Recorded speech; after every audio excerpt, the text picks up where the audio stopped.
जरांगेने काय फार मोठा पराक्रम केलेला नाही। जरांगे पाटील तिथून पळून गेले। ते धडधडीत खोटं बोलतात, जे मनाला येईल ते बोलतात। आईवर जाऊन शिव्या देणं आणि छत्रपती शिवाजी महाराजांच्या पुतळ्याखाली बसून हे महाराष्ट्राला पटलेलं नाही। थेट आरोपच होतो की तुम्ही फडणवीसांच्या वतीनं किंवा त्यांच्या बाजूने बोलण्याची सुपारी घेतली। काय संबंध आहे?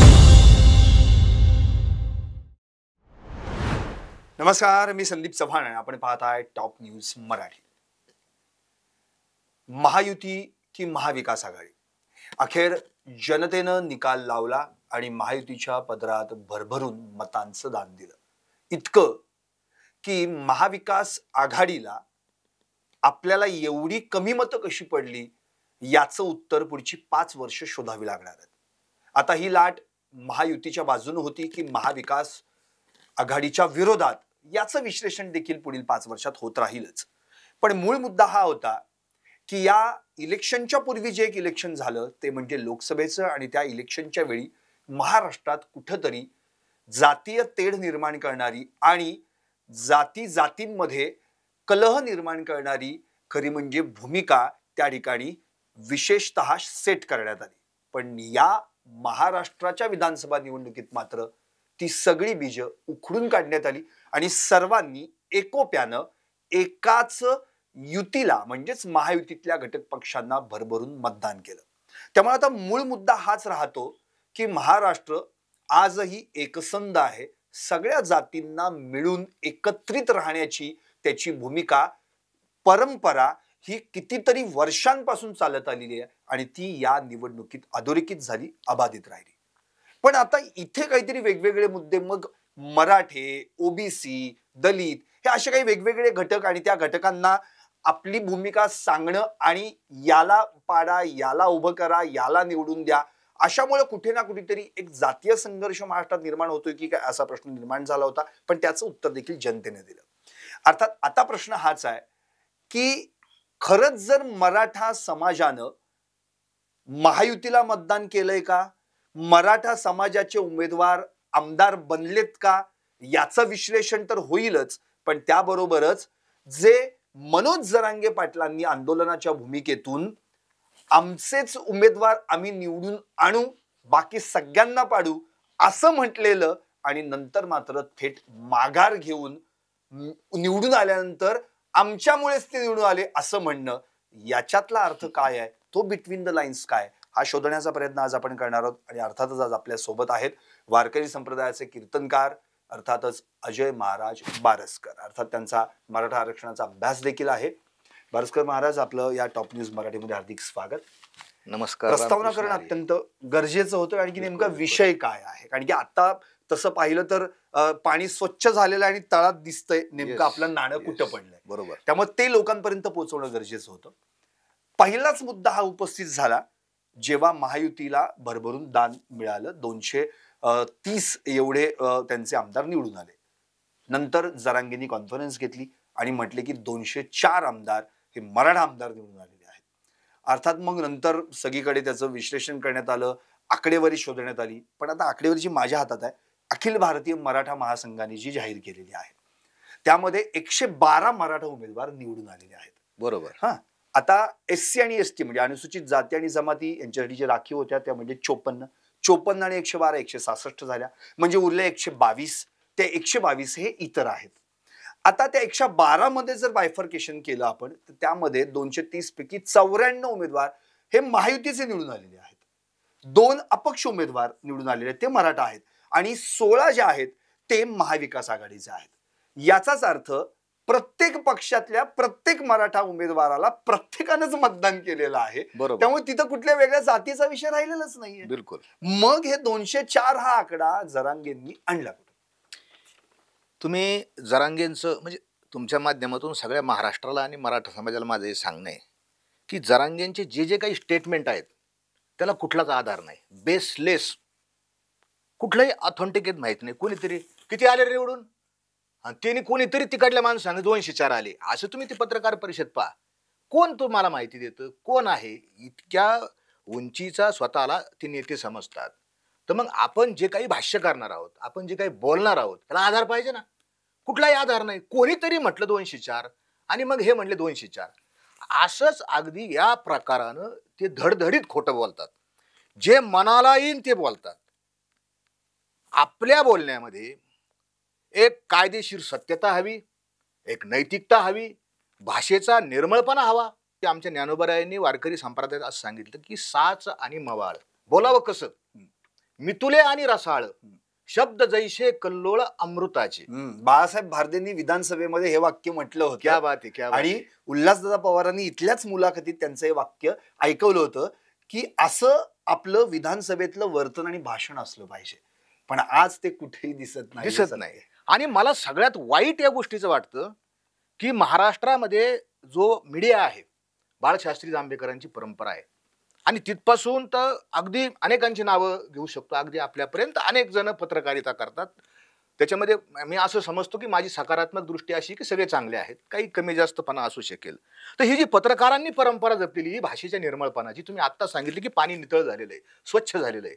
आणि हे पाणी गढूळ कुणी केलं? तर अनेक कारणांनी गढूळ केलं. असत्याने गढूळ केलं, भाषेच्या खराब याने गढूळ केलं. आणि म्हणजे ठीक आहे, कुणाला काही बोलले, टोमणे हाणले, हे चालू असतं राजकारणात. पण आईवर जाऊन शिव्या देणं आणि छत्रपती शिवाजी महाराजांच्या पुतळ्याखाली बसून हे महाराष्ट्राला पटलेलं नाही. आज योगायोगाने संविधान दिवस देखील आहे. मी आपल्याशी बोलतोय, परंतु मी कालही बोललो, अनेक वेळा बोललो, मला अतिशय खालच्या स्तरावर जाऊन शिवीगाळी, प्रत्यक्षात मारण्याचा प्रयत्न, गळा घोटण्याचा, दाबण्याचा प्रयत्न केला जातो. या घटनेमध्ये आम्हाला बोलण्याचं स्वातंत्र्य दिलंय, अभिव्यक्ती स्वातंत्र्य, बोलण्याचं स्वातंत्र्य, जे ब्रिटिशांच्या काळात नव्हतं, जे निजामशाह, औरंगजेब या काळात नव्हतं, ते आम्हाला दिलंय. आणि बोलू नका, बोलायचं नाही, बघून घेतेन मराठी तुमच्याकडं, बघून घेतेन. अरे ही भाषा नाहीये, हे औरंगजेबाचं राज्य नाहीये, हे राज्य संविधानाचं आहे, हे राज्य लोकशाहीचं आहे. प्रत्येकाला बोलण्याचा, मत मांडण्याचा अधिकार आहे. मी एक भूमिका मांडलेली आहे. जरांगे यांचं नेतृत्व लोकांनी मान्य केलं सुरुवातीच्या काळात. त्याचं कारण असं आहे, एकतर ते नेतृत्व जरांगेने काय फार मोठा पराक्रम केलेला नाही, मी स्पष्ट बोलणारा माणूस आहे. 1 सप्टेंबरला त्यांनी ज्यांनी मान्य केले तर तुम्ही देखील होता. येस येस, आम्ही होतो ना. पण मग तुम्हाला कधी असं वाटलं की आता हे अमान्य करायला पाहिजे? Yes, नेमका कधी काय घटना घडली? मी सांगतो ना काय झालं. त्यांचं फार कर्तृत्व नाहीच आहे.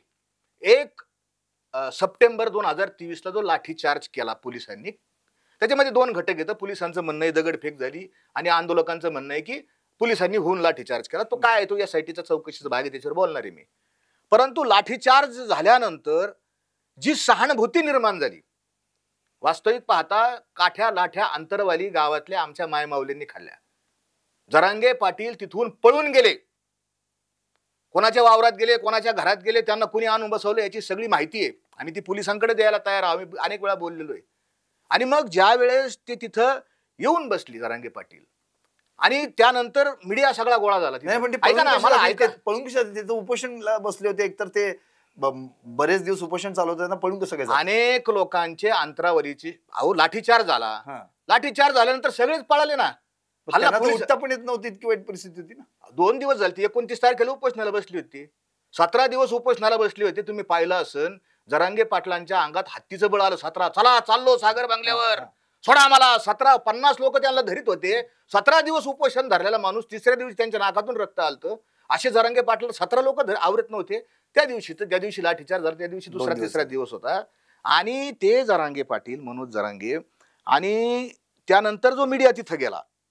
आणि एक वाक्य तुम्हाला फार महत्वाचं आहे, त्यातलं सांगतो, अंडरलाईन अंडरकोट करून देतो, की गिरीश महाजन बसले ते उपोषण सोडा, अर्जुन खोतकर होते, अतुल सावे होते, आणि भुमरे, संदीपान भुमरे होते त्यावेळेसचे मंत्री, असे अनेक राजकीय लोक बसले ते. आता तुम्ही जे नावं घेतलीत ना ते सगळे निवडून आलेत.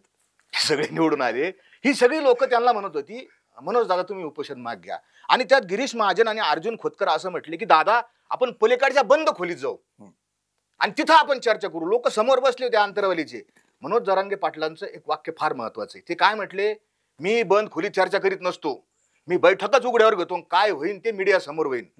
तर गिरीश महाजन कानात बोलायला लागले. तर मनोज जरांगे म्हणले कानात कुजबुज करायची नाही. हे स्टेटमेंट आहे त्याची, हे सगळ्या महाराष्ट्राने पाहिलं आणि आम्ही पाहिलं, आम्ही प्रेम केले त्यांच्यावर. माझा तर 2006 पासून मराठा आरक्षण चळवळीशी संबंध आहे. बरोबर, गेली 18 वर्ष तुम्ही 18 वर्ष आहे. आणि ह्या वाक्यावर जसं सगळा महाराष्ट्र त्यांच्यावर प्रेम करायला लागला, त्यांच्या पारदर्शकपणाच्या गुणावर, आम्ही बंद खोलीत चर्चा करणार नाही. बंद खोलीत चर्चा करणं म्हणजे काहीतरी काळाबाजारी. म्हणून आम्ही तिथे गेलो. आम्ही तर त्या चळवळीतलेच होतो मराठा आरक्षणाच्या, म्हणून आम्ही तिथे गेलो. आणि ज्या वेळेस आम्ही तिथून मुंबईचा जो दौरा निघाला, आमचं असं ठरलं होतं की काही झालं तरी आझाद मैदानावर जायचं. मनोज जरांगे ठरलं होतं का नव्हतं? आरक्षण मिळालं तरी जायचं गुलाल घ्यायला, आणि नाही मिळालं तर घेतल्याशिवाय यायचंच नाही. लोकांनी ट्रक, टेम्पो, गाड्या, घोड्या, रिक्षा, काय ट्रॅक्टर करू आले लोक. काय आता गेलो ना लढाई, निर्णायक लढाई, कारण ते निर्णायकच मेळावा घेतला होता. आणि मग मनोज जरांगेंनी लोणावळ्यामध्ये पहिल्यांदा तिथले एक पोलीस पाटलाचा बंगला आहे, त्याची व्हिज्युअल सुद्धा आहे, व्हिडिओ आहे, सगळ्या टीव्हीवर बातम्या आल्या आहेत. आणि पत्रकारांनी त्यांना विचारलंय. त्यांनी तिथं बंद खोलीमध्ये पहिल्यांदा सरकार बरोबर चर्चा केली. आम्हाला वाईट वाटलं, खट्ट वाटलं, आमच्या अंतःकरणाला ठेच पोहोचली. प्रामाणिक नेता बंद खोलीत कसा चर्चा करू शकतो? पत्रकारांनी विचारलं लोणावळ्यात, अहो पाटील बोलायचं नाही. पत्रकारांना बोलली. नंतर लक्षात आलं का आपलं आंदोलन त्यांच्यावर उभं आहे. मग माफी मागितली. बंद खोलीत आम्हाला पटलं नाही साहेब ते. आणि नंतर तर त्यांचा इतका अहंकार वाढला, मीपणा वाढला. मी इमानदार आहे, मी फुटत नाही, मी असं करतो, मी बघून घेईन, मी हे करीन, मी ते. अरे मी मी मी मी मी हा शब्द रावणाचा आहे. तुका म्हणे मी नयो माझे वाचे, या नाव साची थोरपण. मी माझं नाही म्हणायचं आंदोलनात. आम्ही केलं सगळ्यांनी, हे सगळ्यांचं आहे. मीची भाषा वाढली. आणि शेवट कडेलोट आमचा असा झाला की संतन फंत निगिदून भाषा कशी पाहिजे मी सांगितलं. ज्ञानोबा प्रमाण शिवाजी महाराज साच आणि मवाळ, साच आणि नेतृत्व. आणि आपल्या माणसाविषयी तर प्रेमाची, शत्रूला ठीक आहे बोलताय माणूस, पण आपल्या जी माणसं चळवळीत काम करतात, अहोरात्र झटतात, त्यांना काय भाषा? ती पण मीडिया. तुम्ही बंद खोलीत घेऊन बोलला तरी आम्ही स्वीकार केला असता. चार चौघात मीडिया समोर आमचा अपमान, ठीक आहे. मी तर फार सामान्य माणूस आहे. संतांचा अपमान हे आम्ही सहन केलं नाही. आमच्या लक्षात आलं की हे रावण रूपी अहंकार या माणसाच्या अंगात घुसलेला आहे, आता नाही थांबायचं. आणि मग मी तुकोबारायांचा अनुयायी आहे ना, वारकरी आहे मी. आणि मी बोलायला लागलो, खरं बोलायला लागलो. जो मला, आणि मी पहिल्यापासून सांगत होतो की ही जी गाडी आहे, आंदोलनाची गाडी आहे, ही जी बस आहे, हिचा ड्रायव्हर पेलेला आहे. गाडी धडकणार आहे, ऍक्सिडेंट होणार आहे. मी खाली उतरलो, लोकांना खाली उतरा. आणि आज त्याची प्रचिती आली. आज समाज त्या गाडीतून खाली उतरलेला आहे.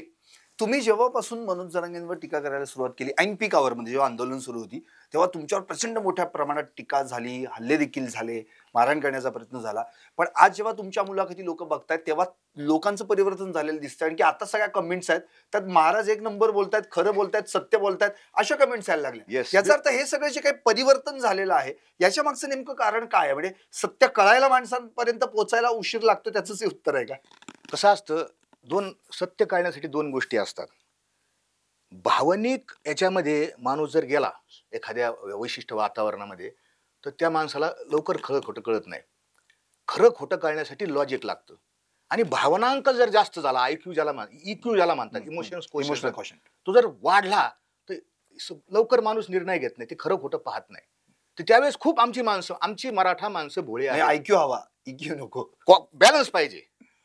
बॅलन्स पाहिजे. माझं असं म्हणणं आहे की इक्यू जास्त नको, आयक्यू बॅलन्स पाहिजे, दोन्हीचाही बॅलन्स पाहिजे. तर आमची माणसं ही भोळी येतं. त्यांनी मला खूप शिव्या दिल्या. मी सगळ्या शिव्या, मी एक शब्द बोललो नाही. तो त्यांचा, तुम्ही मायबाप आहेत, समाज माझा अधिकार आहे, तुम्ही बोला, तुम्हाला अधिकार आहे. ज्या दिवशी तुम्हाला खरं कळलं, जसं आज तुम्ही म्हटले, तसं लोकांच्या लक्षात आलं की लोक बॅलन्स झाला आयक्यू आणि इक्यूचा. आणि मग लोकांनी ते सत्य स्वीकारलं. दुसरं असं सांगतो, तुमचा जो पहिला प्रश्न होता 204, कोणत्याही आंदोलनाच्या नेतृत्वाला फार जबाबदारीनं बोलावं लागतं. 204 कुठून आकडा आणला? खोटा, तद्दन खोटा आकडा. आणि असे खूप उदाहरणं, शेकडो उदाहरणं तुम्हाला देईन मी, की सगळं धडधडीत खोटं बोलले. 112 आमदार, मी स्वतः बसून, आम्ही अनेक चळवळीतल्या माणसांनी आम्ही लिस्ट काढली. आकडेवारी माझ्याकडं, ही त्याची मी कालही दाखवलं, ही त्याची लिस्ट आहे सगळी. मला कोणी पर्सनली तुमच्याकडे देऊन ठेवतो, कोणी जर विचारलं तर ही सगळी लिस्ट आहे. आणि मागच्या विधानसभेत 118 आमदार होते. मनोज जरांगेंच्या आंदोलनामुळं मराठा समाजाचे आमदार कमी झालेत. तुम्हाला एक उदाहरण सांगतो, बार्शीचे आमदार राजेंद्र राऊत.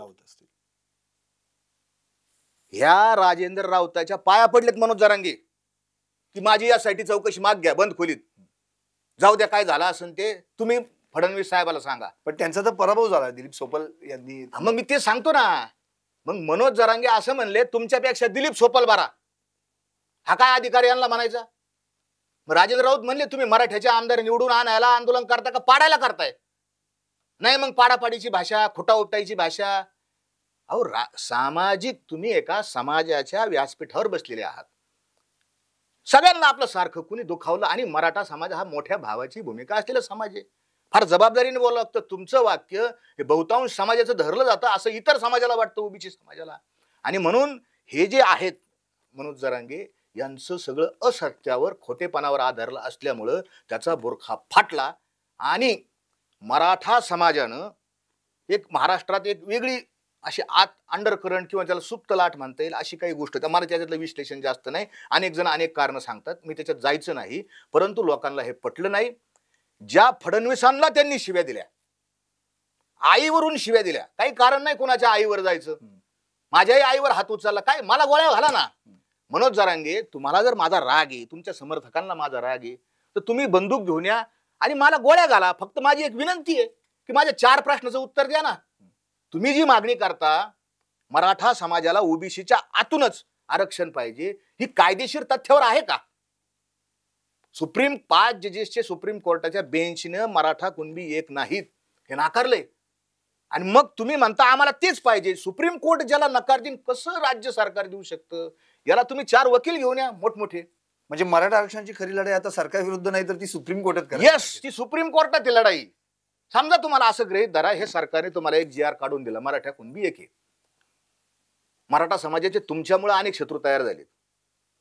तुमच्यामुळे शत्रू तयार झालेत आणि हे शत्रू कोर्टात जाणार आहेत ते GR घेऊन. टिकन का मला सांगा हा GR? सुप्रीम कोर्ट म्हणून पहिल्याच 5 म्हणजे तो टिकणं हेणार नाही. आम्ही तर म्हणून तर GR काढणाऱ्याला ते एखाद्या कंटेम्प्ट ऑफ कोर्ट मधून शिक्षा दिली जाईल त्या मुख्यमंत्र्याला. कसं शक्य आहे? लिगॅलिटी ज्याला कायदेशीर ही तांत्रिक गोष्ट आहे आरक्षण. आणि यांनी काय केलं? भावनिक समाज आहे तुम्हाला सांगितलं. यांनी असं सांगितलं की मराठा आरक्षण मिळालं की मराठा समाजाचं कल्याणच कल्याण आहे. करोडो लेकरा बाळांना मला कलेक्टर केल्याचं पाहायचं हे माझं स्वप्न आहे. करोडो हा शब्द आहे बरं का त्यांचा. माझ्याकडे व्हिडिओ आहे, तुम्ही दाखवा वाटलं असतं ते. कसं शक्य आहे? करोडो लेकरा बाळांना कलेक्टर जरांगे कसं करणार? एवढ्या जागा तरी आहेत का? एवढ्या नोकऱ्या तरी? 2021 ला 1150 UPSCच्या पोस्ट, 2022 ला 1100 आणि 2024 ला इलेक्शन असल्यामुळे त्यांनी 1300 का 1400 त्याचं काय त्या UPSCच्या युनियन पब्लिक सर्व्हिस कमिशनच्या साईटवर उपलब्ध आहे. तुम्ही पहा 1200 1100 म्हणजे सरासरी 1200ची त्यांची त्याच्यात पण कलेक्टर किती होतात? 100 पण होत नाही. IAS 1 number, IPS 2 number, IFS वगैरे वगैरे काय असेल त्यांची ती करोडो लेकरं बाळांना. आणि त्याच्यात काय महाराष्ट्रात सगळे 1100 जरी कलेक्टर केले कसं शक्य आहे? करोडो लोकांचं. अहो आमच्या मराठा समाजाचं दुखणंच वेगळे. आमचं दुखणं काय? मराठ्यांचं दुखणं पैसा, आर्थिक पैसा. डायरेक्ट सांगतो दुखणं पैसा आहे. आमच्या खिशात पैसे नाहीत, आमच्या डोक्यावर कर्ज आहे. जरा बोलले का जरांगे पाटील? शेतीमालाला भाव. अख्खं इलेक्शन गेलं लोकसभेचं, त्यांनी कांद्याचा प्रश्न, कांदा शब्द काढला नाही, दूध शब्द काढला नाही, सोयाबीन शब्द काढला नाही, कापूस तूर काही काढलं नाही शब्द. जेव्हा इलेक्शन यायला लागलं तेव्हा हळूहळू शेतीमालाचं आमच्यावर गुन्हे येतं साहेब दाखल. श्रीरामपूर पोलीस स्टेशन असन, नगर पोलीस स्टेशन असन, तुमचं हे साखर संकुल असन शिवाजीनगरचं, गुन्हे येतं आमच्यावर. दुधाचे, साखरेचे, कांद्याचे, कापसाचे गुन्हे येतं. मनोज जरांगेवर कोणता गुन्हा आहे माहिती तुम्हाला? सगळ्याला माहिती महाराष्ट्रात 420चा गुन्हा आहे. 420 छत्रपती संभाजी महाराजांचं नाटकाचे पैसे बुडवले, काय झालं काय झालं, पण गुन्हा तर दाखल आहे ना. आमच्यावर स्वाभिमानाचे गुन्हे येतात. शेतकऱ्यासाठी लढलोय आम्ही साहेब. आरक्षणाचे गुन्हे आहेत आमच्यावर. 2006 ला आम्ही लक्ष वेधण्याकरता नागपूरच्या विधानसभेमध्ये उड्या मारणार होतो आम्ही. आम्हाला पकडलं पोलिसांनी. आमचे नगरचे शिवाजी कर्डिले आमदार आहेत आणि मुंबईचे त्यावेळेसचे आमदार निवडून आले. तेही निवडून आलेत. अरुण गवळी साहेब ते एक आमदार होते. त्यांनी आम्हाला पास दिले प्रेक्षक गॅलरीचे. कर्मधर्म सहयोग आणि पोलिसांनी आम्हाला उड्या मारून दिलं, पकडलं त्यांनी. सगळं हा सगळी हिस्ट्री आहे. आम्ही तेव्हापासून लढतोय. आणि बरेच लोक मला प्रश्न विचारतात तुम्ही काय केलं? बारस्कर महाराजांनी काय केलं? बारस्कर महाराजांनी काय केलं? अहो मनोज जरांगे सुद्धा कोर्टात गेलते आरक्षण मागायला. मराठा समाजाच्या कल्याणासाठी मनोज जरांगे कोर्टात गेले 2017 ला. आणि 2017 ला बारस्कर महाराज सुद्धा कोर्टात गेले. आणि मी पिटिशन दाखल केली साहेब. कोणी पिटिशन केली नाही की कोणता समाज मागास आहे, कोणता समाज प्रगत आहे, हे पाहण्याचं काम कोर्टाचं नाही, ते राज्य मागासवर्ग आयोगाचं आहे. हे सगळं प्रकरण कुठं पाठवा? मागासवर्ग आयोगाकडे पाठवा. मी पिटिशन केली, माझ्या पिटिशनवर गायकवाड कमिशन स्थापन झाला, मशे कमिशन स्थापन झालाय, त्यात तुमचं नाव पण माझं नाव आहे याच्यामध्ये. 6 पॉइंट मी सांगतो ना, लोक म्हणतात तुम्ही काय केलंय, तुम्ही काय केलं साहेब. हे पहा, in writ petition number 4255/2000 Ajay Sahebrao Baraskar विरुद्ध स्टेट ऑफ महाराष्ट्र अँड हे सगळं 1.5 पान लिहिलंय माझ्यावर. गायकवाड साहेबांच्या कमिशन मध्ये आम्ही काम केलं साहेब. माझी जाहीर विनंती आहे. मनोज जरांगेंचे समर्थक म्हणतात ना काय केलं काय केलं, तुम्ही फक्त मनोज जरांगेंचं एक निवेदन दाखवावं. निवेदन, त्यांची शिवबा संघटना होती त्यावेळेस, मराठा समाजाला आरक्षण मिळण्याबाबत कसं कसं आरक्षण, काय काय द्यायचं, काय काय, एक निवेदन दाखवा. अहो साहेब, हे काय झालं, एखाद्या नेतृत्वाने एखाद्या सुपारी, काय संबंध माझा? तुमच्यावर थेट आरोपच होतो की तुम्ही फडणवीसांच्या वतीनं किंवा त्यांच्या बाजूने बोलण्याची सुपारी घेतली. काय संबंध आहे? अहो मी खरं बोलतोय ना. मग खऱ्याची व्याख्या काय, यांचं काय म्हणणं आहे?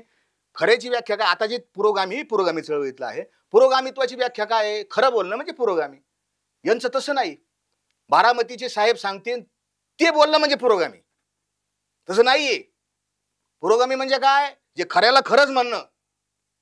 आरक्षण कुणी दिलं? 2017ला फडणवीस सरकारनेच आरक्षण दिलंय. शरद पवार साहेबांनी, पृथ्वीराज चव्हाण साहेबांनी आणि जे काही मुख्यमंत्री होऊन गेले, बापट कमिशन, खत्री कमिशन, सराफ आयोग, यांनी आरक्षण दिलेलं नाही. फडणवीस सरकारच्या काळात 2017ला मुख्यमंत्री असताना गायकवाड साहेबांनी जो रिपोर्ट दिला त्याच्यावर पहिल्यांदा मराठा समाजाला आरक्षण मिळालंय. पिटिशनर अजय साहेबराव बारसकर. 8,000 सरकारी कर्मचारी कामाला लागलेत साहेब. आम्ही पायाचे दगड आहेत, आम्ही जाहिरात नाही केली, आमच्यामुळे लागलेत. मनोज जरांगे आमच्यामुळे 8,000. तुम्हाला एक एक्झाम्पल देतो. सचिन जाधव आमच्या नगर मधला आहे, मराठा, एक 8,000 लोक आहेत अशी. MBBS मध्ये मुलं लागलेत. हे काम आहे, रक्ताचं पाणी करून साहेब आम्ही काम केलं. ते आरक्षण टिकवता नाही आलं. उद्धव ठाकरे साहेबांच्या सरकारला अशोक चव्हाण उपसमितीचे अध्यक्ष होते, ती सुप्रीम कोर्टात केस पाहत होते, वकील चांगले लावले नाही. आणि मनोज जरांगेंचं स्टेटमेंट आहे 5 मे 2021, मराठा आरक्षणाचा इतिहासातला काळा दिवस आहे. सुप्रीम कोर्टानं आमचं आरक्षण नाकारलं आणि त्याला जबाबदार हे आरक्षण मराठ्यांचं आरक्षण घालवण्याचं पाप उद्धव ठाकरे यांचं आहे. हे माझे शब्द नाहीत, मनोज जरांगेंचे शब्द येतं. आणि तुम्ही काय म्हणता? ज्यांनी दिलं त्याला पाडा आणि ज्यांनी घातलं त्याला आणा. हे काय? ही काय? आणि अजून साहेब हुकुमशाही कशाला म्हणतात? ही लोकशाही आहे. नाही, पण मग प्रश्न असा पडलाय बारसकर महाराज की इतकी लोक त्यांच्या सभेला, त्यांच्या सगळ्या मेळाव्यांना आपण सगळीकडे पाहिलेले, प्रचंड, अगदी नारायणगडाचा तर ते काय उल्लेख करत असतात. पण मग एवढे सगळे त्यांच्या सोबत असताना असं वाटलं की निश्चितपणे आता जरांगे सांगतील तेच मराठा समाज ऐकणार. मग आता त्यांनी एकतर सांगितले की तुम्हाला ज्यांना निवडून द्यायचं त्यांना द्या, ज्यांना पाडायचं त्यांना पाडा, असं म्हटलं त्यांनी. मग आता नेमकं उलटा रिझल्ट किंवा उलटा निकाल का दिसतोय? आणि त्यांना आता जरांगे फॅक्टर फेल केला असं म्हणून त्यांना राग येतो. म्हणजे त्यांना जर आता आपण विचारलं पत्रकारांनी आम्ही की जरांगे फॅक्टर फेल, तर डायरेक्ट जरांगे फॅक्टर काय कळलाच नाही, हयात जाईल तुमची कळायची वगैरे अशी उत्तर देतात. नेमकं काय म्हणजे त्यांना ह्याच्यातनं सांगायचं आहे काय? अरे तुम्ही काय सांगितलं आधी? जरांगे काय म्हटले आधी? की ज्यांना निवडून आणायचं त्यांना आणा, ज्यांना पाडायचं त्यांना पाडा. हे त्यांचे हे सारखं त्यांची पलटीबाज भूमिका आहेत ना. तो रंग बदलणारा सारडा सुद्धा घाबरतो. इतकं आधी काय म्हणले ते? पाडापाडी करा. मराठी चाणक्य येतं, त्यांना कोणाला पाडायचं त्यांना कळतं. आणि एक स्टेटमेंट त्यांचं असं सांगतो की जे फडणवीसांना मतदान करते ते 24 कॅरेटचे मराठेच नाहीत, आमचे कॅरेट काढता. अरे या महाराष्ट्रामध्ये तुम्ही सांगितलं आता साहेब किती 94 मराठे कोणी निवडून दिले? भाजपच्या तिकिटावर, महायुतीच्या तिकिटावर 94 मराठे निवडून गेलेत. त्यातले 48 ते एकटे नुसते भाजपचे. 48 एकटे भाजपचे निवडून गेलेले आमदार येतं. जरांगे तुम्ही काय सर्टिफिकेट वाटता इतक्या कॅरेटचा आहे तितक्या कॅरेटचा आहे? एवढ्या महाराष्ट्रातल्या मराठा समाजाने मतदान केलंय त्यांना. पागल आहेत का ते लोक? मराठ्यांचे गद्दार आहेत का? मराठवाड्याचा जर आपण विषय घेतला तर 46 पैकी 29 आमदार हे मराठी निवडून आलेत आणि त्यातले 25 आमदार हे महायुतीचे आहेत. मग ते मराठवाड्यातला म्हणजे तुम्ही नुसता असा हा केलं का? प्रकाश सोळुंकेचं घर जाळलेलं आहे साहेब. एवढंच म्हणले ते प्रकाश सोळुंके की मनोज जरांगे यांची ग्रामपंचायतला निवडून येण्याची लायकी नाही. प्रकाश सोळुंके निवडून आलेत. उत्तर दिलं आता निवडून आले. एक प्रकारे मी कालही सांगितलं ही चपराक आहे. आता मी जरा आज तुम्ही म्हणले बरं साच आणि मावळ भाषेत मी दुसऱ्याही भाषेत बोलू शकलो असतो. नाही, सप्रात मिथुन आणि मवाळ करताय तुम्ही, म्हणजे थोडंसं कटू पण आहे, पण ते मवाळ सांगताय. तुकोबरायची पण भाषा आहे ना आमच्याकडं. मऊ मेणा होना आम्ही विष्णुदास कठीण वाजरा असं भेदू आईशे मेले जिता असो निजोनी या जागी जो जो जे जे मागे ते ते देऊ. पण त्यांनी तर असं म्हटलं, मी तर मराठा समाजाला बंधनमुक्त केलं. याचा अर्थ आधी त्यांना कुठेतरी घेतलं होतं, म्हणजे पकडलं होतं असं म्हणायचं का? गुलाम मुक्त कोणाला करता येतं? जेलमध्ये आहे त्यांना. म्हणजे थोडक्यात मी कोणाला तरी पकडलं असेल तरी मी मुक्त करणार ना. हा. याचा अर्थ त्यांनी कुठल्या भूमिकेतून पकडलं होतं असं त्यांना म्हणायचं. तुम्ही पकडलं म्हणता साहेब, मी असं म्हणतो की त्यांनी जेलमध्ये ठेवलं होतं. मानसिक गुलाम केलता माझा मराठा समाज. मी सांगन आता कसं जरांगे पाटील म्हणतीन तसं. पाटील म्हणतीन तेच धोरण, पाटील बांधतीन तेच तोरण. अरे आम्हाला काय मेंदू आहे का नाही? का दगड बटाटे भुसा भरलाय आमच्या डोक्यात? आम्हाला विवेक आहे साहेब, आम्हाला प्रज्ञा आहे, आम्हाला स्वतंत्र प्रतिभा बुद्धी आहे आम्हाला. आणखी एक महाराज, आणखी एक महत्वाचा मुद्दा, जेव्हा जरांगेंनी सज्जाद नोमानी यांची जी काय बैठक झाली, किंवा आणखी ते दलित मुस्लिम आणि मराठा डीएमकेचा फॅक्टर त्यांना करायचा होता वगैरे सगळं, ते काही तो विषय घडला, तर त्याच सज्जाद नोमानीने काल दिलगिरी व्यक्त केलेली आहे, किंवा माझं स्टेटमेंट मी मागे घेतो, मला काय असं म्हणायचं नव्हतं वगैरे. तर आता म्हणजे त्यांना असं वाटलं की जातीय तेढ माझ्यामुळे निर्माण झाली असेल तर मी दिलगिरी व्यक्त करतो. असं वाटतं का तुम्हाला की जरांगेंनी सुद्धा दिलगिरी व्यक्त करणं गरजेचं आहे, माफी मागणं गरजेचं आहे, की अरे आपण काय केलं हे? बिलकुल नाक घासून माफी मागितली पाहिजे. आज संविधान दिवस आहे आणि आपल्या संविधानात इलेक्शन कमिशन मध्ये आणि सगळीकडे लिहिलंय की जात आणि धर्माच्या नावाखाली मतं मागता येत नाहीत. सुरेश प्रभू हे त्याची पिटिशन झालेली आहे, त्याचं उदाहरण आहे. सन्माननीय बाळासाहेब ठाकरेंनी धर्माच्या नावाखाली मतं मागितली होती, त्यांची निवडणूक रद्द केलेली कोर्टानं. जरांगे पाटील काय म्हणतात, मी जातीची आणि धर्माची समीकरण जुळवतो. संविधान मान्य आहे का नाही तुम्हाला? तुम्ही बोला ना. विकासाच्या मुद्द्यावर आम्ही एकत्र येऊ, आम्ही भ्रष्टाचार संपवू, आम्ही शेतीमालाला भाव देऊ, आम्ही बेरोजगारी संपवू, आम्ही रोजगार देऊ, आम्ही सगळ्या जे नोकऱ्यामधलं समान वाटा आहे ज्याच्या जाती जाते आम्ही समान प्रतिनिधित्व देऊ. पण त्यांचं अजूनही बोलणं बघा कसं आहे. आता देवेंद्र फडणवीस किंवा त्यांची सत्ता आली, मग ते येणार असेल तर मी पुन्हा बसणार उपोषण. म्हणजे आता त्यांचं अजूनही तो कुठला, म्हणजे त्यांचा जो काही टेम्पो आहे तो अजून कमी झालेला दिसत नाही. नेमकं काय त्यांच्या मनात कसं आहे माहितीये का? आंदोलनाला एक विशिष्ट उद्दिष्ट पाहिजे. तुमच्या आंदोलनाचं काय एम आहे, काय उद्दिष्ट आहे? जरांगेंचं काय उद्दिष्ट आहे? जिथे सांगतात करोडो लेकरा बाळांना कलेक्टर करायचं तिथं होऊच शकत नाही. आता ते लाखो जणांना घेऊन उपोषण करणार आहेत, सामूहिक अंतर्वालित. ते आता मी ते काल त्यांना आव्हानच दिलं. ते काय म्हणले, मी 1 लाख लोकांना घेऊन बसणार आहे. मी तुम्हाला आधी तुमच्या आधीच्या प्रश्नाचं उत्तर देतो की आंदोलनाला उद्दिष्ट पाहिजे. जरांगेंचं उद्दिष्ट काय दिसतंय, काय त्यांच्या बोलण्यावरून काय येतंय की फडणवीस आले का नाही बसणार. म्हणजे फडणवीसांना संपवणं हेच त्यांचं उद्दिष्ट आहे. फडणवीसांना तुम्ही त्यांचा तुम्ही हे करा, तुम्ही विरोध करा, लोकशाही आहे, विरोधी पक्ष आपल्याकडे आहे, पण कशा मुद्द्यावर करा ना. फडणवीस शेती माल देण्यास अपयशी झालेली आहेत. फडणवीस काही जे काही मुद्दे असतील, जे आपले विकासाचे मुद्दे, त्याच्यावर तुम्ही बोला ना. फडणवीस आहेत आणि त्यांच्या जातीचं नाव घ्यायचं, हे कितपत बरोबर आहे? मग त्यांचा उद्देश काय आहे की यांना संपवणं. नीट पहा, तुम्हाला अजून एक उदाहरण देतो. काही लोकांना माझा कडू बोलायला राग येईल. आमचे राजसाहेब ठाकरे तर खूप चांगलं भाषण आहे, मी त्यांचा फॅन आहे. चांगलं भाषण, एकदम वक्तृत्वामध्ये 1 नंबर आहे. बाळासाहेबांच्या नंतर त्यांचंच भाषण आहे. पण त्यांचा उद्दिष्ट काय दिसतो? उद्धव साहेबांना संपवायचं असं दिसतंयच ना. काही झालं तरी तिकडे नाही मतं गेले पाहिजे, फायनी, म्हणजे माझा राग आहे ना अनेकांना. पण ह्या उद्दिष्टामुळे मनसे वाढली नाही महाराष्ट्रात, एवढा चांगला पक्ष. तसं जरांगेंचा उद्दिष्ट काय आहे? काय? फक्त आणि फक्त फडणवीसांना संपवायचं, पाडापाडी करायची. आणि हे उद्दिष्ट मराठा लोकांना भावलेलं नाही. सगळ्यात जास्त मराठा समाज आज आमदारासहित खासदारासहित तो फडणवीसांच्या नेतृत्वाकडे झुकलेला आहे. म्हणजे शिंदे साहेब जरी असतील किंवा अजितदादा जरी असतील, शेवटी सगळ्यांना माहिती आहे की कोणाची चलती आहे, कोण सूत्र हलवतं, कोणाचा वजन आहे. आता इथं 130 लोक आहेत त्यांच्या आमदाराची. साहजिक ते म्हणतील तसंच सरकाराची काही होणार आहे. तो आतला भाग, त्याच्याकडे जायचं नाही. पण मनोज जरांगेंचं उद्दिष्ट काय? तर हे संपवणं. समाजाचं काही घेणं देणं पडलेलं नाही. आणि ते जे सांगतात ना, त्यांचं जो मूळ बेस आहे कुणबी, आम्हाला कुणबी दाखले पाहिजे. साहेब आमच्याकडे कुणबी आहेत, विदर्भात कुणबी आहेत, आणि आम्हाला कुणबी जरांगे जे म्हणतात 2 कोटी लोकांना माझ्यामुळं कुणबी दाखले मिळाले, तद्दन खोटं. तुम्ही तर नगर जिल्ह्यात, आणि तुम्हाला तर सुरुवातीपासूनच तुम्ही, माझा दाखला 2011चा दाखला आहे. म्हणजे आमचे पुरावे आमच्यातले अनेकांनी काढले होते, मला गरज नाही पडली आणि आम्ही तो उशिरा काढला समजा. आणि हे जे कुणबीचे दाखले आहेत, महाराष्ट्रामध्ये त्यांनी असं भासवलं का कुणबी मिळालं का कल्याणच झालं. मला फॉर एक्झाम्पल सांगतो की काय पूर्वी काय सांगायचे बा, त्यांना कमी मार्क पडते त्यांच्याकडे सर्टिफिकेट आरक्षण आणि त्यांना बघा लगेच त्यांना नोकरी मिळते किंवा आरक्षण काय प्रवेश मिळतो शाळेत. तुम्हाला एक उदाहरण सांगतो साहेब, कुणबीच्या त्या ओबीसी मध्ये इतकी गर्दी झाली, हिशोबापेक्षा जास्त गर्दी झाली. बीड जिल्ह्याची पोलीस भरती आता झाली 2024 ची. त्याचा 31 ऑगस्टला निकाल ते बीडचे वेबसाईट पोलिसांचे वेबसाईटवर उपलब्ध आहे.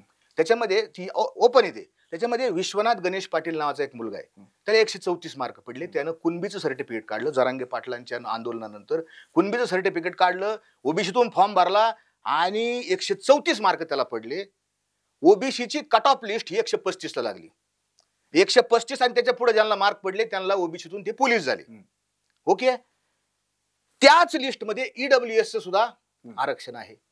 ईडब्ल्यूएस ची लिस्ट काढा, आपण वाचा.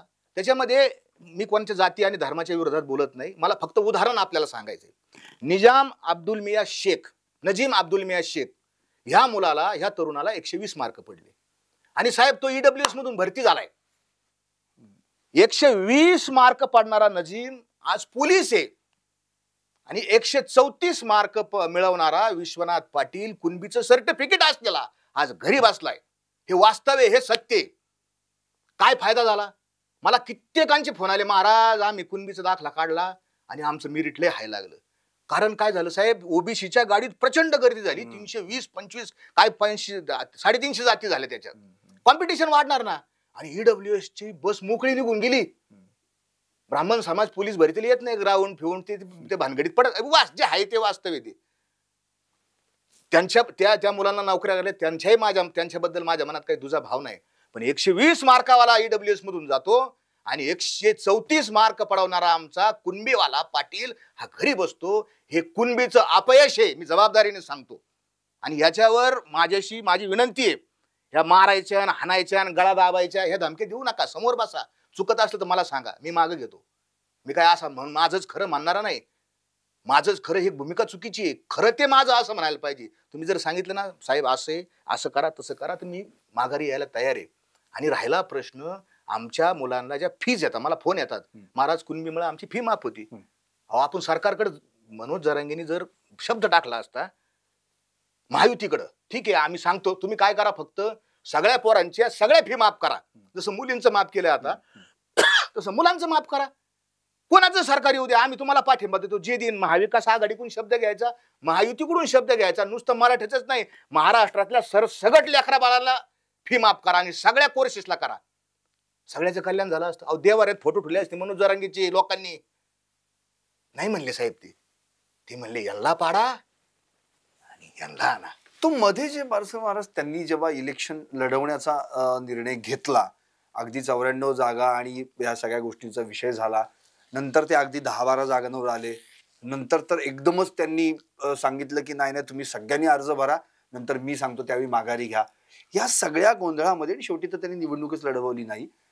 की ज्यांना खरंच आता कुठे ना कुठेतरी एक राजकीय आपलं अस्तित्व निर्माण होऊ शकतं, म्हणजे मराठा तरुण जे आहे त्यांना असं वाटलं की चला आपण पण आता उभं राहू शकतो आणि आपण निवडून येण्याची ताकद राखू शकतो. तर अशामुळे काही मराठी तरुणांचं राजकीय करिअर संपलं असं म्हणता येईल. बिलकुल संपलं. आणखी 1-2 उदाहरण, म्हणजे उदाहरणार्थ अगदी मंगेश साबळेंचं उदाहरण आपल्याला घेता येईल, जे मागच्या 1.5 लाख मतांनी लोकसभेला त्यांनी तेवढं हे मिळवली ती मतं. आता तर अगदी माघारच घ्यावी लागली. माघार म्हणजे रडून माघार घ्यावं लागली. त्यानं तर मला खूप ट्रोल केलं, शिव्या दिल्यात, मला धमकी दिली मारायची वगैरे. जाऊ दे, मला त्याचं काही दुःख नाही, त्याच्या भावनेचा भाग असेल. तो ज्यानं मनोज जरांगेच्या समोर छातीचा कोट करून बेदरे म्हणून एक आहेत ते उभा होते गेवराईमध्ये. एक ताई आमची मोरे वगैरे, कोणी अजून अनेक असे कार्यकर्ते होतं. माजलगावमध्ये प्रदीप दादांनी फॉर्म भरला होता. ही माणसं हुशार येतं. यांना असं वाटत होतं की आम्हाला भाजपही नको आणि आम्हाला काँग्रेसही नको, आम्हाला एक स्वतंत्र एक अस्तित्व घेऊन आम्हाला, कारण हे दोघंही अपयशी आहेत असं या चळवळींचं म्हणणं आहे, आम्हाला एक स्वतंत्र अस्तित्व घेऊन जायचंय. तर ह्या पिढीचं एक स्वप्न होतं. कुणाचं हेच वाईट आहे का याच्यामध्ये? स्वप्न पाहणं, प्रत्येकाला अधिकाऱ्याने निवडणुकीला उभा राहायचा. या सगळ्या मुलांची साहेब ह्या पिढीची कत्तल झालेली. आणि राजकीय बाबीमध्ये मुत्सद्दीपणा, डिप्लोमॅसी ज्याला म्हणतात, जे छत्रपती शिवाजी महाराज आमचे भगवान श्रीकृष्णातले आद्य गुरु येतं, डिप्लोमॅसी, काही डिप्लोमॅसी नाही. राजकीय जर तुम्हाला मैदानात उतरायचंय, कारण जरांगे जे काय म्हणतात, मी जे बोलतो ते करून दाखवतो, हे त्यांचं वाक्य आहे. हो. 4 एप्रिल 2024ला नाशिकला त्यांनी घोषणा केली की 92 जागा अशा आहेत की तिथं मराठी, आम्हाला मुसलमानाची गरज नाही, दलिताची गरज नाही, एकटे मराठी. एक शिक्का चालला का 92 आमदार आमचे जातील. ही त्यांचं जाहीर घोषणा आहे. आणि मग तेच मनोज जरांगे त्यांनी आणि परत 23 मार्चला त्यांनी घोषणा केली ती 24 मार्चला, आपलं लोकसभेत गुंतलेलं नाही, आपलं कुठं गुंतलंय, विधानसभेत गुंतलेलं आहे आपलं, आणि मग आपण विधानसभा लढू अशी त्यांनी घोषणा केली. आणि मग जर घोषणा विधानसभेची असेल तर तयारी लागेल ना, पक्ष पाहिजे, चिन्ह पाहिजे, उमेदवाराचा सर्वे पाहिजे, सगळं प्रचाराचं साहित्य पाहिजे, कोण स्टार प्रचारक आहे, काय भाषण येतं.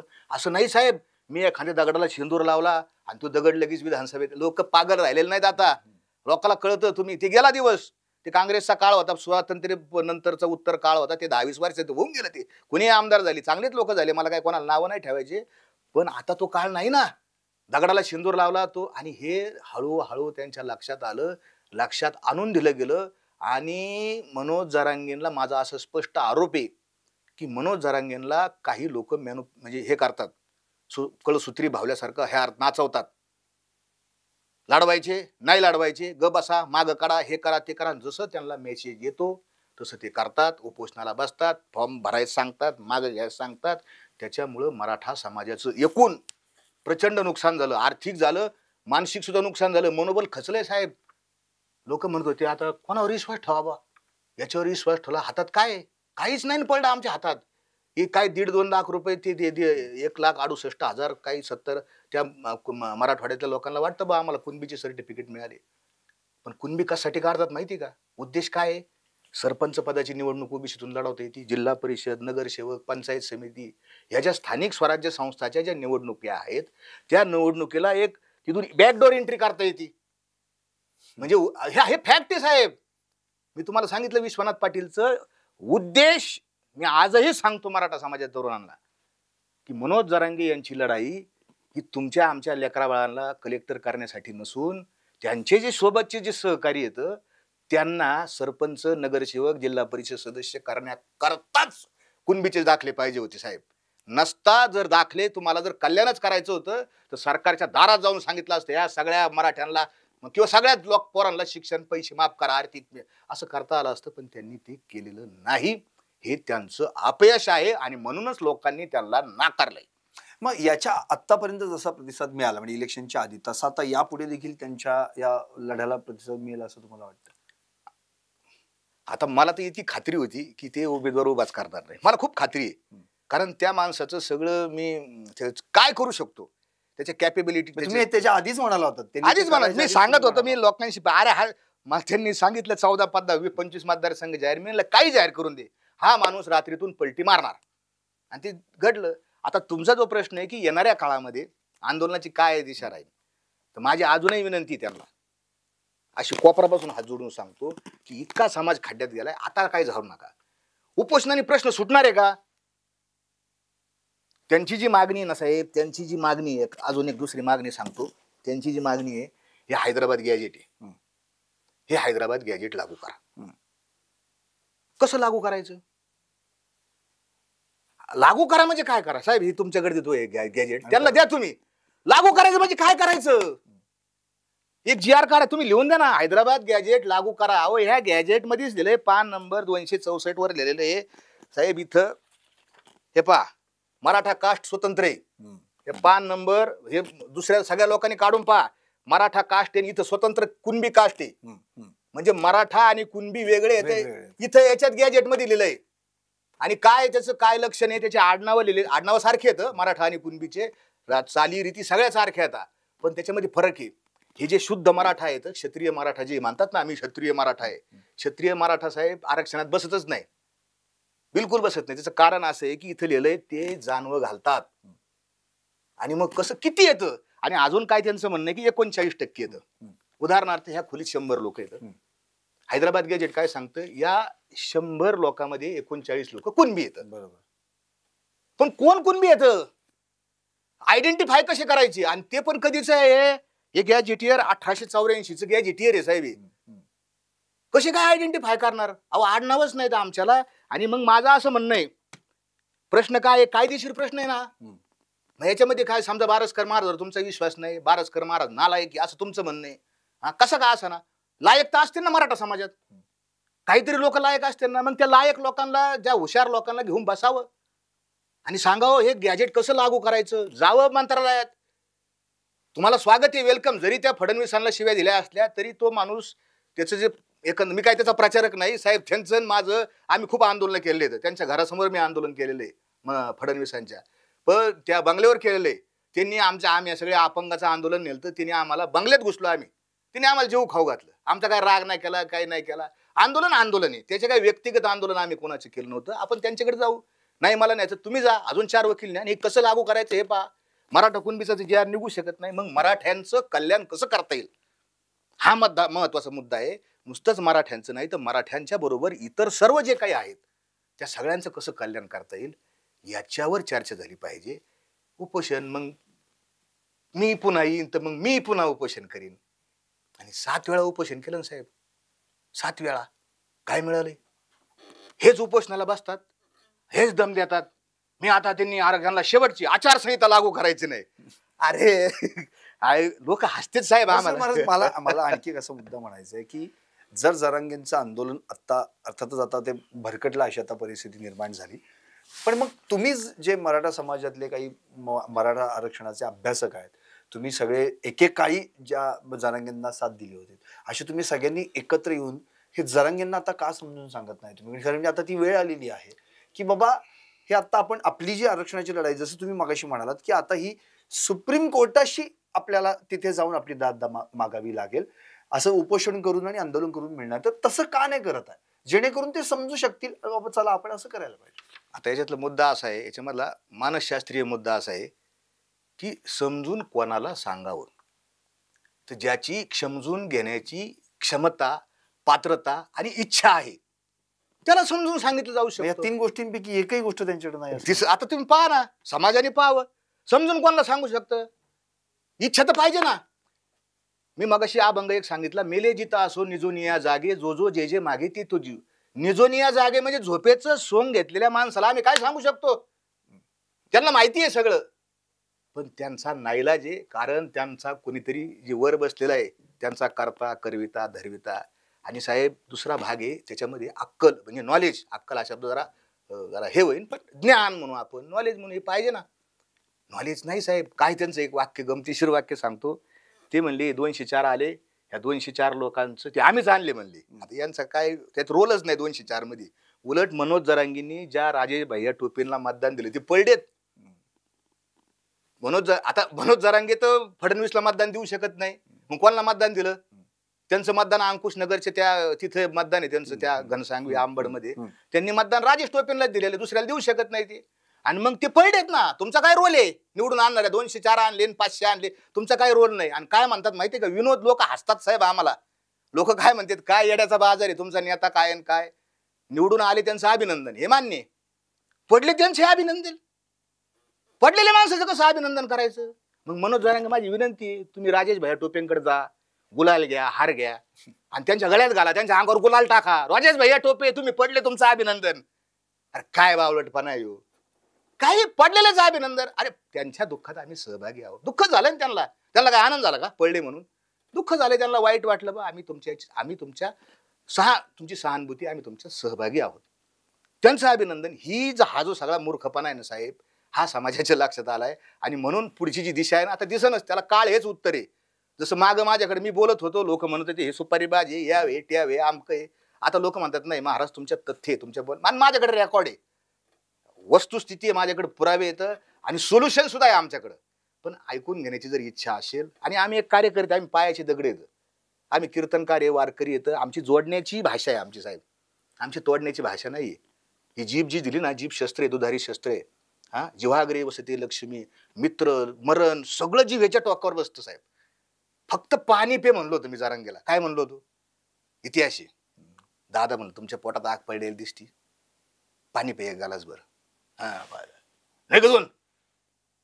अहो भाषण, आम्ही तुमचाच माणूस आहे ना. तुमचा अरे नुसतं पाणी पेला असतं तर आम्ही तिथं मुजरेत गुलामीच करीत असतो. अजून मी गोड बोललं ना साहेब, सगळं होतं. आमच्या संग गोड बोलले तर आम्ही तुमच्या संग राहिलो असतो. सरकार बरोबर सुद्धा डायलॉग करताना दोन्ही पण दबावाचे पण राजकारण असावं, गोड बोलण्याचं पण असावं. सगळं दमदाटी करून आणि बघून घेणं आणि फाडून टाकेन आणि तोडून टाकेन, नाही, लोकांना नाही सहन होत साहेब. आणि म्हणून माझी विनंती आहे आपल्या माध्यमातून सगळ्या ऐकणाऱ्या लोकांना की समाजानं शहाणं व्हावं. जे कोणी आता माझं ऐकणार नाही तर ज्यांचं कोणी जरांगे ऐकत असतील त्यांना समजून सांगावं, आता हे उपोषण बंद कर बाबा, काहीच होणार नाही त्याच्यात. आता अशी परिस्थिती आहे, ज्या माणसाला आई बहिणीवर शिव्या दिल्यात कुठंतरी त्याला खटका असंच ना. आता त्याची हे मानतात आघोरी बहुमती, पाशवी बहुमती, काहीतरी कारण. बरं ते त्यांना नाही म्हणले, त्यांनी पोलिस पण अंगावर घेतली, पोलिसांना नालायक आहेत म्हणली, पोलिसावर गुन्हे दाखल करा, मर्डरची 307ची म्हणलेले त्यांचं स्टेटमेंट आहे. आता पोलीस असतात, शेवटी त्यांच्या बी डोक्यात आहे ना. आता ह्या सगळ्याच्याच चक्रातून जायचंय मनोज जरांगेंना. आणि अजून सांगतो की आता कॅमेरा, आता मीडिया फार मनोज जरांगेकडे बसणार नाही जाऊन, कारण आता मनोज जरांगेंची न्यूसेन्स किंवा ती उपद्रव मूल्य ज्याला म्हणतात, न्यूसेन्स व्हॅल्यू ज्याला म्हणतात, ती संपुष्टात आलेली आहे. मनोज जरांगेंनी शिव्या दिल्या, मारामाऱ्या केल्या, काही केलं तरी सरकारवर परिणाम होत नाही. इतिहास आहे. जाटांचं आंदोलन, आज जाटाचं आंदोलन बंद आहे. गुज्जरांचं आंदोलन, ज्यांनी जो रेल्वे लाईनवर बसले ते गुज्जर, बंद झालंय आंदोलन. पाटीदार पटेलांचं ते काय गुजरात मधले ते नाव काय त्याचं, ते आंदोलन बंद झालेत साहेब.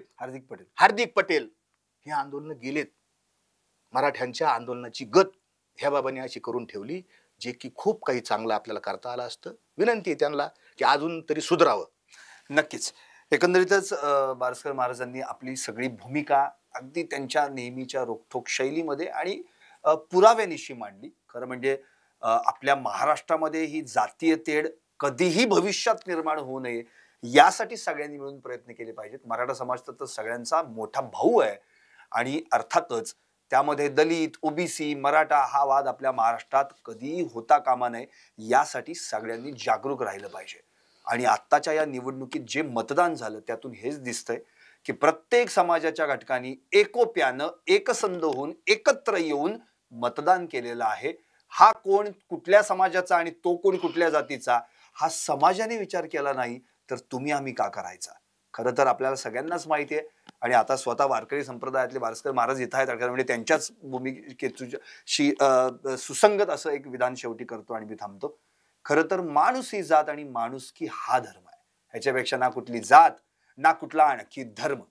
जाता जात नाही तिला म्हणतात जात, पण कधी विझणार ही जाताग्नीची वात. सळसळत असेल तुमच्या हृदयात माणुसकीची पात तर एक ना एक दिवस जरूर होईल या जाती धर्माचा निपात. पाहत रहा टॉप न्यूज मराठी. आपला महाराष्ट्र आपली बातमी.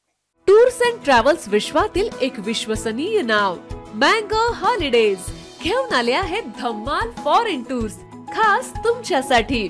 एक्झॉटिक युरोप 17 रात्री 18 दिवस, साऊथ आफ्रिकन सफारी 9 रात्री 10 दिवस, नॉर्दर्न लाईट्स 8 रात्री 9 दिवस, दुबई अबुधाबी 5 रात्री 6 दिवस, व्हिएतनाम कंबोडिया 8 रात्री 9 दिवस. तर आजच आपली सीट बुक करा आणि आपल्या फॉरेन टूर्स मेमोरेबल करा. मँगो हॉलिडेज म्हणजेच अविस्मरणीय सहलीचा अनुभव.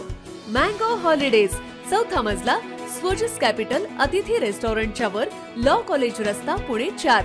संपर्क पुणे 83 839 505 किंवा 80 80 81 74 54. मुंबई 83 839 503 किंवा 96 53 18 74 78. Come on guys, hurry up. यार सुन ना, एक ब्रेक ले लेते हैं. Guys, I'm telling you, तुम लोगों को सही से ट्रैकिंग नहीं आता. But that's okay, you can learn. रोज का ढक्कन देना. ये रेड वाला है, सही वाला देना. अबे ढक्कन, पहले तो सही पानी पीना.